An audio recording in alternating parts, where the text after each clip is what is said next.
The procrastinators have been left in shambles. Ever since Endless Jest sacrificed his mortal coil to relight the sun, the overpowering radiant light has deepened the shadows in which the scum of society take shelter. Amid the rubble of some back alley, half buried in fast food boxes, lies Digibro, his cracked sunglasses revealing equally cracked eyeballs. Cracked out on crack, that is to say. From a third-story window overlooking the alley, a voice doesn't reach his ears. "Hold on, just gotta dump these cups out," a thundering SoCal accent remarks to someone in his apartment as he thoughtlessly tosses several full cups of piss directly on the homeless man below. As soon as the first drop hits Digi's cracked lips, yes, from the crack, he immediately wakes, using what little strength is left in his arms to re-angle himself under the heaviest part of the stream, and desperately guzzling the life-restoring golden fluid, choking and coughing as it lands straight on his uvula, feeling each drop refill another dry pore in his barely visible bearded face. As the piss stream dies and some vitality returns to Digi's body, he starts rolling back and forth, building momentum until he's got enough to fling himself to his feet. He ineffectively brushes dirt from his hideously matted and fucked up fur coat, reaches into his pocket, and produces a small baggie of crack.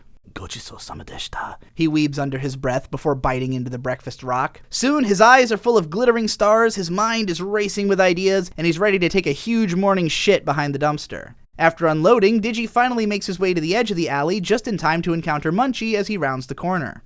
"Something smells like my piss." "Oh, hey Digi." Digi merely belches in response, having long forgotten non-weeblish words.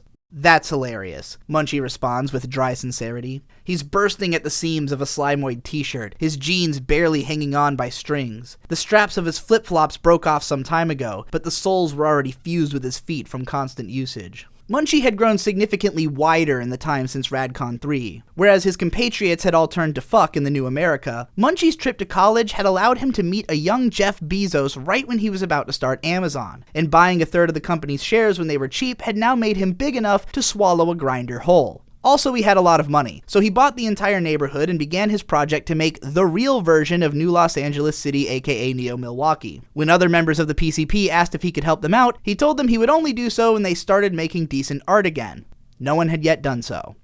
"Itayo, ore no tamashi," Digi mumbles, constantly pressing his hands to various parts of his torso in hopes of combating the random weird pains that spring up every time he takes a step. Before he knows it, the two of them have made it to the demolition site of the former Rad House. "Nani?" Digi muses, not having realized where they were going thanks to crack blindness. "Sore wa." He drifts off, recognizing the space and starting to feel memories spark in his cranium. "Yep, it's the old fuckhole. You know, like from when you guys were good?" "Masaka." Munchie steps proudly in front of Digi, brow furrowed, posing with fists on hips and puffing his chest out to make a declaration. "Digi, I know you think your life is great right now with all the free piss and crack, but have you considered how much more there is out there?" "Yeah." "Well, it's a ton of shit. There's shit literally everywhere, and a lot of it is just as good, if not better, than crack. Every week I've got a mailbox stuffed with letters asking when I'm gonna give the people their favorite back. And every day I tell them they're free to scoop you out of the gutter and take you wherever because I really don't give a shit. But no one's been able to make it 3 steps into the alley without vomiting, so my hand is being forced." Digi wasn't paying attention anymore. Hearing the word crack had reminded him that it was at least 15 minutes since his last hit, so now he was scrambling through his pockets looking for his brunch rock. "Digibro! This'll be your last shot! In 6 weeks, I'm gathering all of your half-dead corpses down to a beachfront property that's no longer valuable to me and leaving you with 10 grand worth of equipment to make something people actually like. Any profit you make beyond that point is yours to keep. Pick your life back up or throw it all away on crack, I don't care. I just want people to know I tried." "Crack?"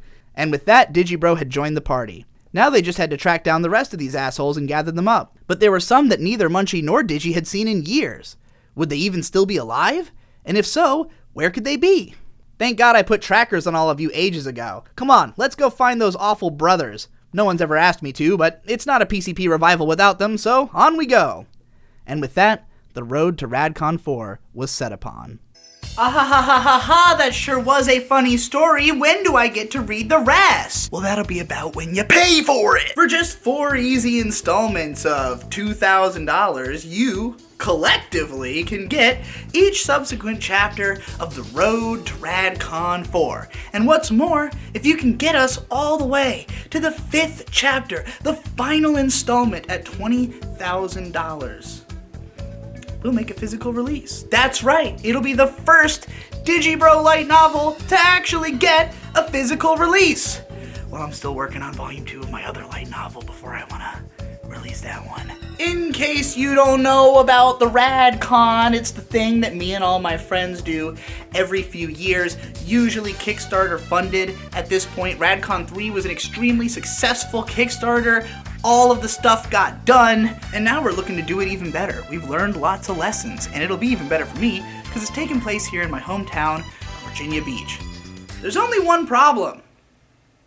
We're doing it for free! In fact, we've always done it for free, more or less. The thing is that we used the Kickstarter money to make RADCON possible, and that was always good enough for us because we don't get to see each other very often. It's a fun chance to hang out and do lots of stuff together, and the results of it are great. However, it has always caused tons and tons of undue stress, put some of us in the red, left us unable to work on content that would actually get views or make us some money, and just generally it leaves us in a worse spot than we came in when we did it, even if maybe we're emotionally uplifted.